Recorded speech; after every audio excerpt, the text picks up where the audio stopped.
लो join कीजिए।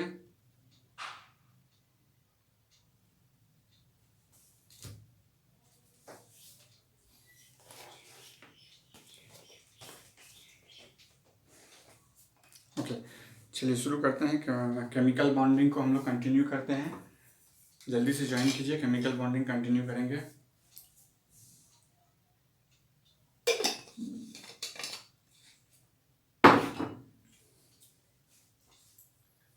Okay,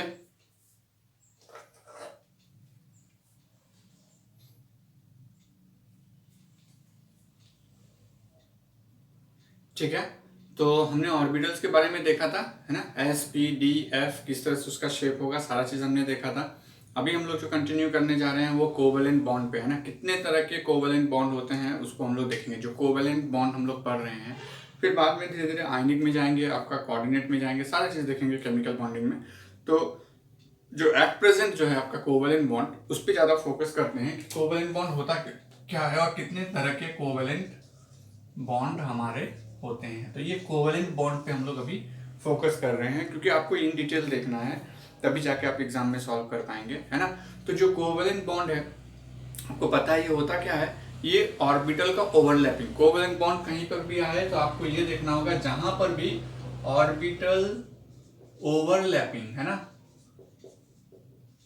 orbital overlapping हो रहा है, वहां पे हो रहा है। कहीं पे आपको दिमाग लगाने की जरूरत ही नहीं है कि ये वाला बॉन्ड जो है वो कोवेलेंट होगा कि नहीं, HCl है या H2SO4 है कुछ है, या फिर AlCl3 है, कुछ भी, उससे कोई फर्क नहीं पड़ता है। सिंपली आपको देखना होगा कि ये ओवरलैपिंग का कॉन्सेप्ट आ रहा है कि नहीं।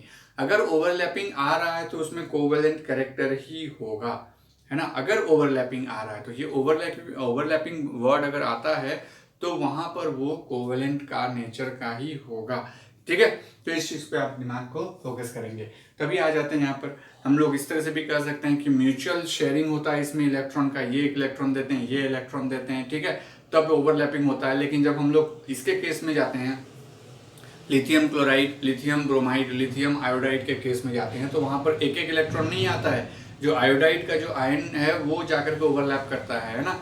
तो इसीलिए मैक्सिमम जो है कोवेलेंट का जो एक्चुअल नेचर को जानना है, तो ये वर्ड को पकड़ के रखना है कि अगर ऑर्बिटल ओवरलैपिंग हो रहा है तभी वो कोवेलेंट होगा। अगर ऑर्बिटल ओवरलैपिंग नहीं हो रहा है तो वो कोवेलेंट नहीं हो सकता, है ना। तो इसी चीज पे आप ज्यादा फोकस करेंगे ओवरलैपिंग में। तो इसी तरह से आपका नेक्स्ट जो है, इसको कितने क्लास में बांट सकते हैं इस कोवेलेंट बॉन्ड को, वो देखिए, है ना। तो इसको हम लोग 4 क्लास में बांटेंगे कोवेलेंट बॉन्ड को, कि 4 तरह का कोवेलेंट बॉन्ड हमारा होता है।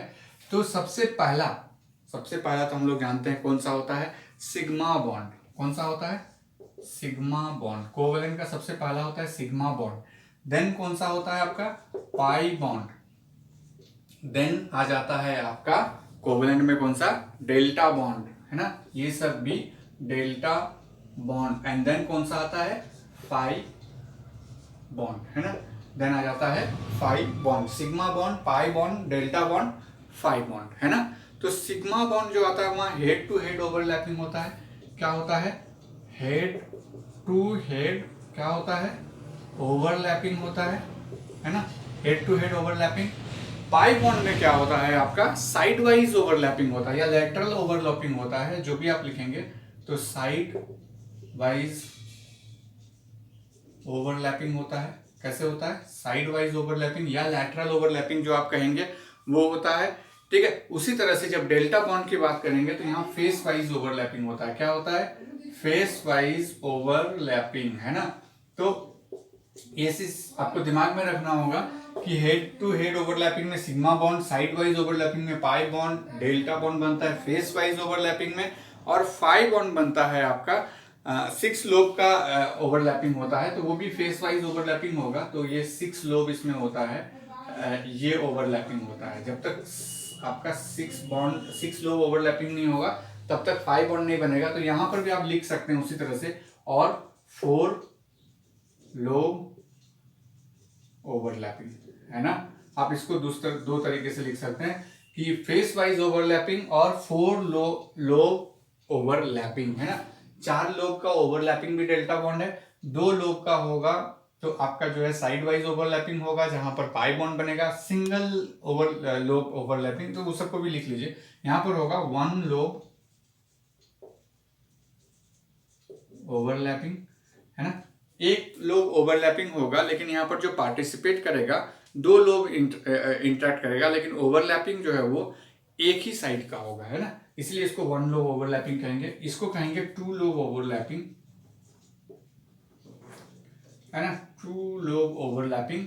लेकिन जो आपका इसमें टू लोब ओवरलैपिंग जो है आपका, इसमें आप देखेंगे जो साइड वाइज होता है, मतलब दो इधर से एक पी ऑर्बिटल, इधर से एक पी ऑर्बिटल आपका ओवरलैप में हेल्प करेगा, ठीक है।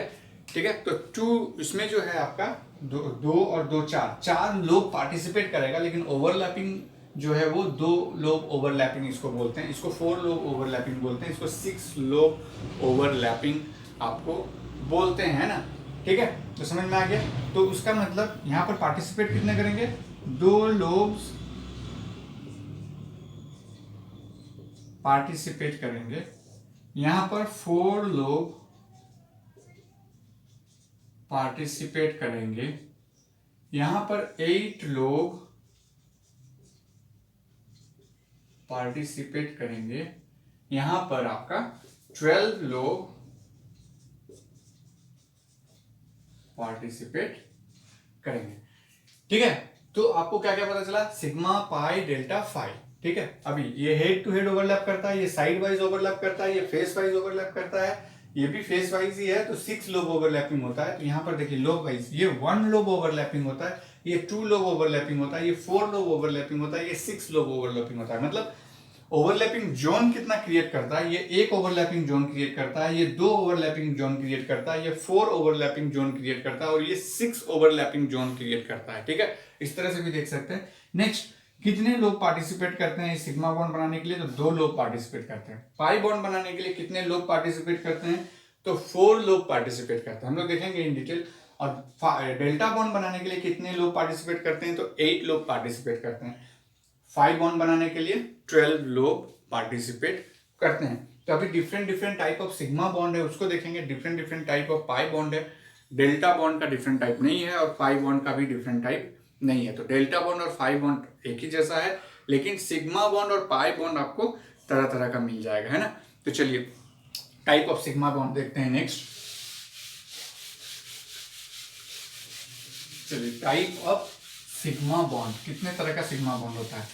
तो sigma bond in the sense, मतलब कि जैसे एस और एस ऑर्बिटल मिलकर सिग्मा बॉन्ड बनाएगा, पी और पी मिलकर के बनाएगा, एस और पी मिलकर के बनाएगा, और पी और डी मिलकर के भी बना सकता है, और फिर आपका डी और डी मिलकर के भी आपका बना सकता है। तो सिग्मा बॉन्ड का टाइप देखेंगे हम लोग। तो अभी हेडिंग डालेंगे सिग्मा बॉन्ड, है ना। तो सिग्मा बॉन्ड का हम लोग देखते हैं।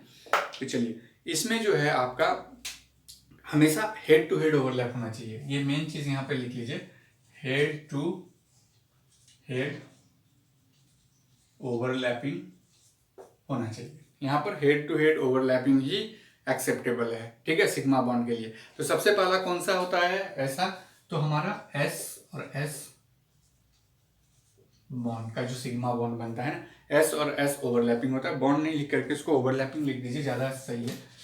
बॉन्ड तो सिग्मा बॉन्ड हो जाता है, ओवरलैपिंग जब एस ऑर्बिटल और एस ऑर्बिटल आपस में ओवरलैप करता है तो आपका क्या बन जाता है, यहाँ पर सिग्मा बॉन्ड बन जाता है। तो कैसे, देखिए ये हमारा एस ऑर्बिटल है, ये भी हमारा एस ऑर्बिटल है। देखिए ये ओवरलैपिंग जोन बनाया है ना। तो इसमें देखिए क्या क्या चीज आप देख सकते हैं इसमें क्या क्या देख सकते हैं, कितना ओवरलैपिंग जोन बना, एक, है ना, एक बना आपका ओवरलैपिंग जोन, जो कि ये है, कौन है, ये ओवरलैपिंग जोन सिर्फ एक बना है। लेकिन कितने लोग पार्टिसिपेट किए हैं, तो 2 लोग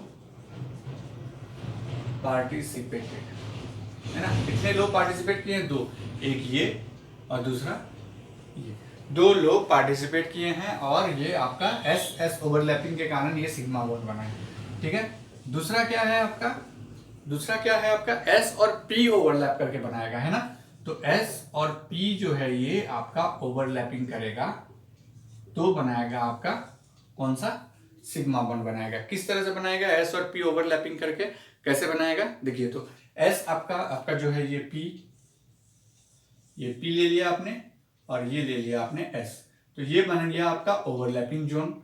तो कितना ओवरलैपिंग जोन बन रहा है यहाँ पे देखिए आप, कितना ओवरलैपिंग जोन बना है यहाँ पे? सिर्फ एक ओवरलैपिंग जोन बना है ना। ओवरलैपिंग जोन कितना बना है यहाँ पे? 1 है ना ये, ठीक है। लेकिन कितने लोग पार्टिसिपेट किए? नेक्स्ट क्वेश्चन आता है कि कितने लोग पार्टिसिपेट किए हैं। तो देखिए एक और एक कितने, तो 2 लोग पार्टिसिपेट किए। कितने लोग पार्टिसिपेट किए? तो 2 लोग पार्टिसिपेट किए है ना। और हमेशा जो पी आप लेते हैं तो एक चीज मेंशन किया हुआ रहेगा। अगर क्वेश्चन में मेंशन नहीं किया हुआ है तो हम हमेशा कंसीडर करते हैं कि इंटरन्यूक्लियर एक्सिस हमारा जेड रहेगा, है ना। अगर क्वेश्चन में मेंशन नहीं है तो सिग्मा बॉन्ड जो बनाती है वो जेड, पी जेड बनाती है ना। कौन बनाएगी? पी जेड, है ना। तो जेड एक्सिस को हम लोग इंटरन्यूक्लियर एक्सिस मानते हैं जब तक कि क्वेश्चन में मेंशन नहीं किया हो। अगर मेंशन किया हुआ है क्वेश्चन में इंटरन्यूक्लियर एक्सिस आपका एक्स है या इंटरन्यूक्लियर एक्सिस आपका वाई है या इंटरन्यूक्लियर एक्सिस आपका जेड है, जेड तो मेंशन नहीं करेगा। एक्स और वाई अगर मेंशन किया है तब आप यहां लीजिएगा, एक्स है तो पी एक्स, वाई है तो पी वाई, ठीक है। क्योंकि ये डिपेंड करता है, जब आप एमओ थ्योरी पढ़ते हैं तो वहां पे आपका सिग्मा 2pz, ठीक है, मतलब सिग्मा बॉन्ड कौन बना रही है?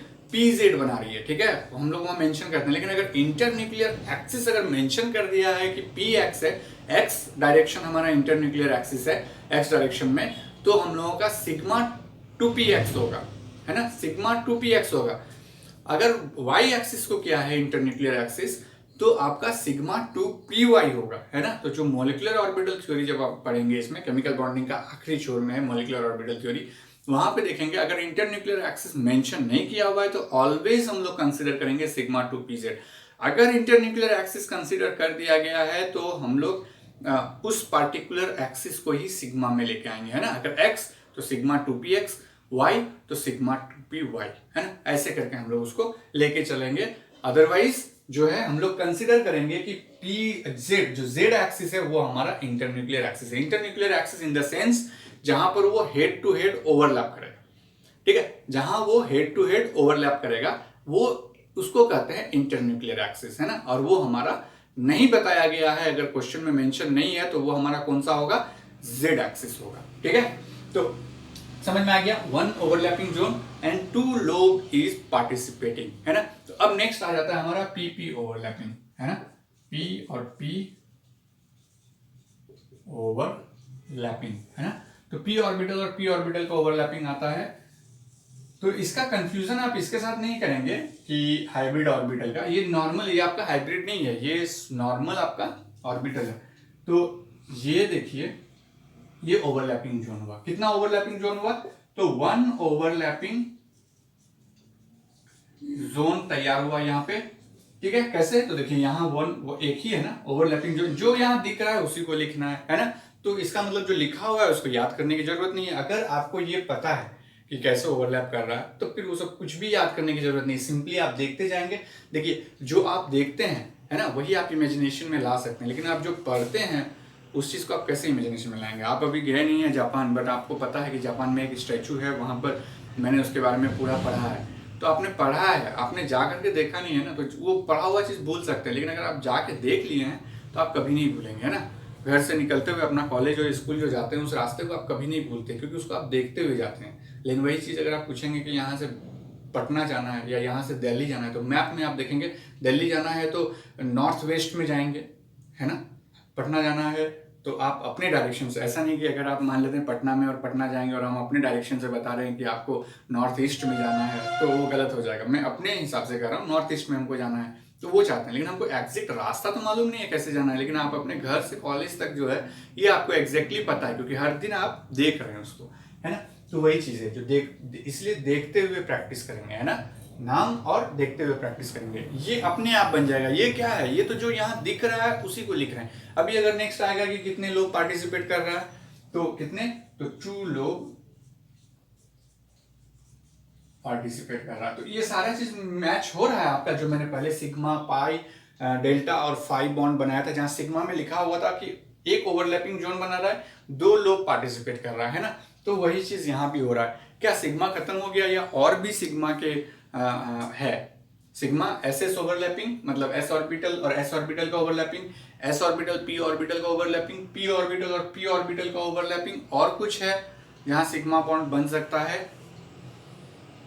क्या, जहां पी ऑर्बिटल का हम ओवरलैपिंग करा सकते हैं? यस, एक और है जो हमने जब ऑर्बिटल आपको पढ़ा रहे थे, तो डी ऑर्बिटल के पास भी चांस है सिग्मा बॉन्ड बनाने का। कैसे? डी ऑर्बिटल के पास एक डी ऑर्बिटल है जो कि आपका एक्सियल वाले में है ना, एक्सियल वाले में दोनों नहीं, डी ऑर्बिटल में दो तरह का होता था ना, एक नॉन एक्सियल और एक एक्सियल। नॉन एक्सियल तो छोड़ दीजिए, वो एक्सिस के थ्रू नहीं है, तो फिर कहां से इंटरन्यूक्लियर एक्सिस के साथ बॉन्ड बनाएगा, है ना? हेड टू हेड ओवरलैप कर ही नहीं सकता। अगर एक्सिस के थ्रू है तभी हेड टू हेड ओवरलैप करेगा। इसका मतलब जो नॉन एक्सियल ऑर्बिटल है वो कभी भी आपका हेड टू हेड ओवरलैप नहीं करेगा, वो कभी भी सिग्मा नहीं बनाएगा, है ना? और यहां पर हमने ये भी पढ़ा है कि जहां सिग्मा बॉन्ड बना है वहां पर दो लोग का ही इंटरेक्शन होगा, है ना? दो लोग का ही इंटरेक्शन होगा और एक ही ओवरलैपिंग जोन बनेगा। अब उसके लिए तो आपका जो एक्सियल वाले में जो DH2Y2 है वो भी पार्टिसिपेट नहीं करेगा, क्योंकि उसके पास चार लोग हैं। अब चार लोग हैं तो किस दो लोग को आप छोड़ेंगे और किस एक लोग का आप यूज करेंगे, है ना? तीन लोग को छोड़ के एक लोग का यूज करना होगा, तो पॉसिबल है ही नहीं। तो इसीलिए जो है आपका एक और बन रहा है वहां पर, कौन सा? सिग्मा, कौन सा? सिग्मा नहीं, कौन सा? DZ2, है ना? DZ2 सिग्मा बॉन्ड बनाएगा। तो यानी कि हम यहां पर कर सकते हैं कि डी डी ओवरलैपिंग, है ना? डी ऑर्बिटल का ओवरलैपिंग कर सकते हैं, जहां पर हम सिंपली दे सकते हैं आपका ये ऐसे और फिर ये इस तरह से। तो ये कौन सा हो गया? DZ। तो देखिए अभी आपके दिमाग में आया होगा कि सर आपने PX को क्यों नहीं मान के रखा, PY को क्यों नहीं मान के रखा, या PZ को क्यों नहीं मान के रखा? आप हमेशा PZ को ही क्यों मान के रखते हैं? अब आपको मिल गया होगा उसका आंसर, क्योंकि ये आपका है DZ2, ये भी आपका है DZ2। देखिए मेंशन करने की जरूरत नहीं है, क्योंकि जब भी हमारा इस तरह का बॉन्ड बनेगा, अगर मेंशन करेंगे हर जगह में, अगर इसको PX लेके चल रहे हैं तो बार बार मेंशन करना पड़ेगा कि इंटरन्यूक्लियर एक्सिस यहाँ पे Z एक्सिस है, नहीं तो आपका X डायरेक्शन में कैसे DZ2 बॉन्ड बनाएगा? नहीं बना सकता ना, X डायरेक्शन में तो ये नहीं बना सकता। ये सिर्फ इंटरन्यूक्लियर एक्सिस जब आपका Z होगा तभी ये बना सकता, अदरवाइज तो ये नहीं बना सकता। ये तभी बनाएगा जब इंटरन्यूक्लियर एक्सिस आपका Z होगा। इसीलिए हम कंसिडर करके रखे हैं सबके लिए कि इंटरन्यूक्लियर एक्सिस, सिर्फ हम नहीं, पूरे आपका जो केमिस्ट्री के बुक है, कोई भी आप बुक ले लीजिए, वी ले लीजिए, जेडीली ले लीजिए, मिसलर एंड टार ले लीजिए, है ना? जो भी बुक आप ले लेंगे, ठीक है, सब में आप देखेंगे कि आपका इंटरन्यूक्लियर एक्सिस अगर मेंशन नहीं किया हुआ है तो वो हमेशा से उसको जेड एक्सिस को ही मान के चला है, क्योंकि ये DZ2 है ना, ठीक है? नहीं तो यहां पर मेंशन करना पड़ेगा कि यहाँ इंटरन्यूक्लियर एक्सिस Z है। तब ये दोनों का देखिए ओवरलैपिंग कराते हैं, तो ये दोनों का ओवरलैपिंग कराइए। ये ओवरलैपिंग हुआ तो कितना ओवरलैपिंग जोन बना? बिल्कुल वही, एक ओवरलैपिंग जोन बना आपका, एक ओवरलैपिंग जोन बना। और कितना लोग पार्टिसिपेट कर रहा है? एक और एक दो, तो 2 लोग पार्टिसिपेटिंग, है ना? 2 लोग पार्टिसिपेट कर रहा है यहाँ पे। तो सिग्मा 2PZ, D और D, तो यही आपका 1 2 3 4 तरह का जो है आपका क्या बना रहा था? सिग्मा बॉन्ड बना रहा था। 4 तरह का सिग्मा बॉन्ड आपका यहाँ पे बना। उसी तरह से हम लोग जो है इसका स्ट्रेंथ को देखेंगे कि कौन, मतलब कि कौन सा सिग्मा बॉन्ड ज्यादा स्ट्रेंथ है, SS, SP, PP, DD, या कुछ और रूल है ना स्ट्रेंथ के लिए।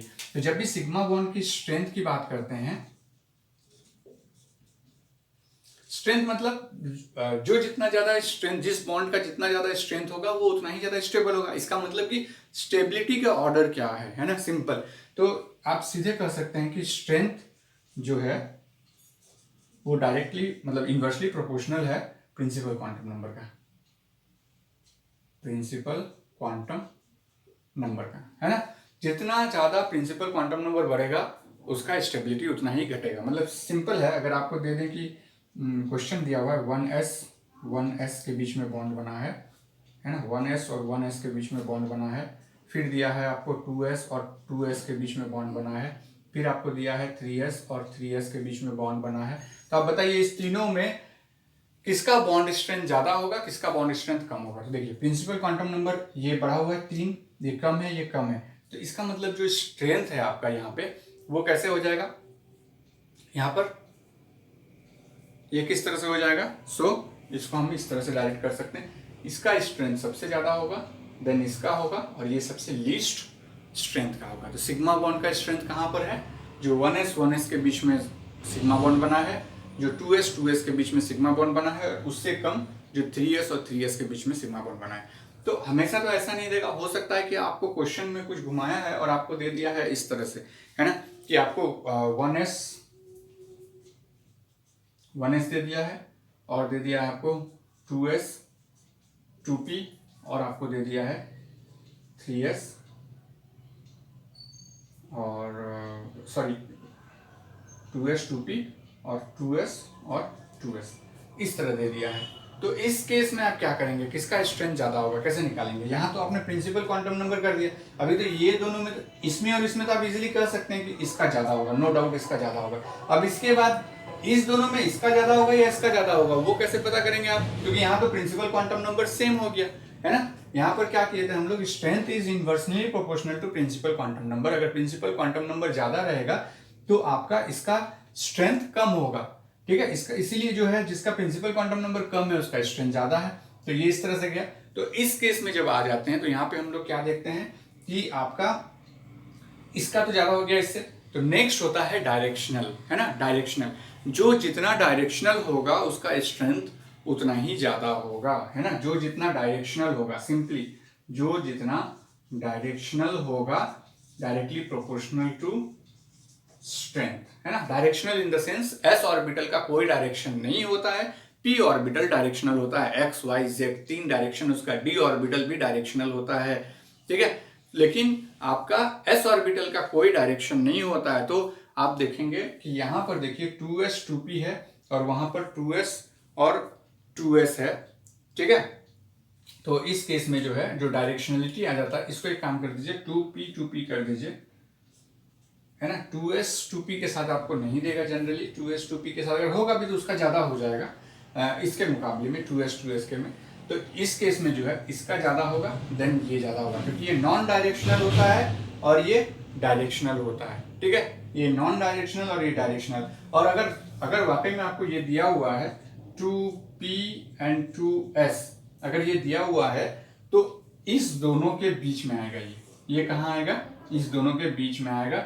इसका ज्यादा स्ट्रेंथ होगा, देन इसका होगा, एंड देन फाइनली ये आएगा, है ना। अगर दिया हुआ भी है तो इस तरह से आएगा, करेक्ट। तो ये आप समझ गए कि कैसे होगा। पहला तो प्रिंसिपल क्वांटम नंबर के रेसिप्रोकल होता है ना, इन्वर्सली होता है। देन जो है आपका डायरेक्शनल के डायरेक्टली प्रोपोर्शनल होता है। कब? ये कॉन्सेप्ट तभी आएगा जब आपका सेम प्रिंसिपल क्वांटम नंबर होगा। यहाँ देखिए 1 2 3 तीनों अलग अलग प्रिंसिपल क्वांटम नंबर है, तो यहाँ पर आपका डायरेक्शनल वाला प्रॉपर्टी नहीं आएगा।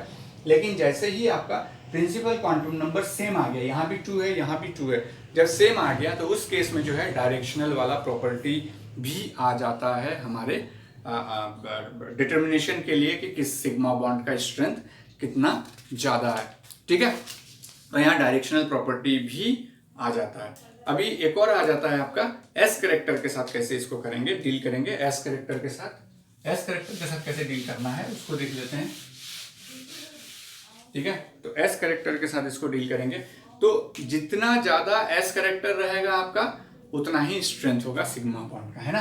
तो यहां पर लिख लेते हैं स्ट्रेंथ किसका, हम लोग सिग्मा बॉन्ड का देख रहे हैं ना। Strength of sigma directly proportional to percentage S character,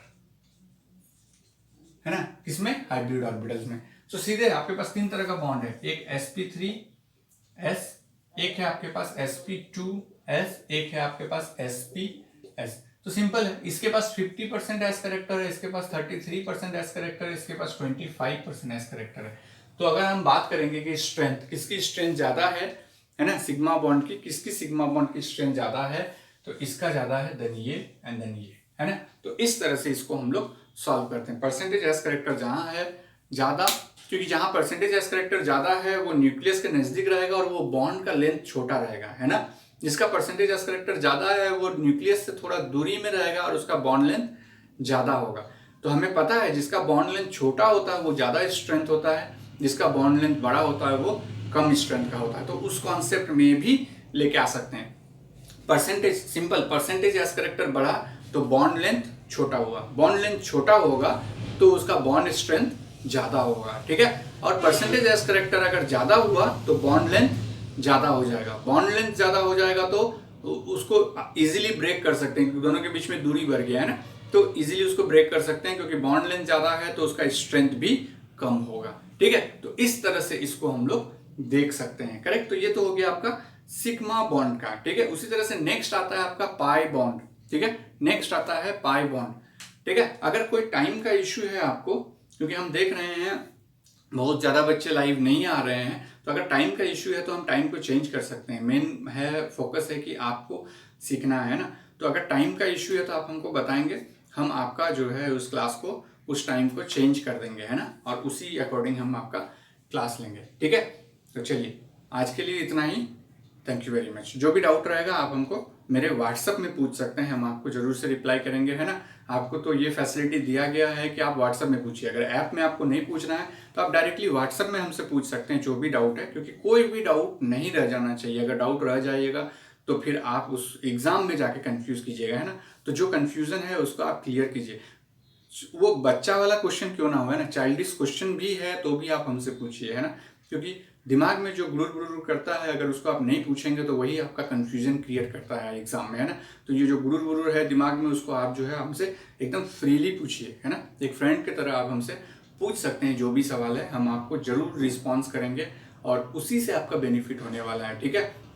और अगर सिर्फ कोचिंग ले लिए हैं तो उससे आपको कोई बेनिफिट नहीं होगा, आपको उसको पढ़ना है ना, आपको मेहनत करना है। और जो भी डाउट है, जिस भी तरह का डाउट आता है किसी भी बुक से, अगर इस पार्टिकुलर टॉपिक में डाउट है, आप उसको स्क्रीनशॉट लेकर के मेरे व्हाट्सएप में भेज दीजिए, है ना, और मैं आपको वहाँ से क्लियर कर दूंगा आपका डाउट, ठीक है।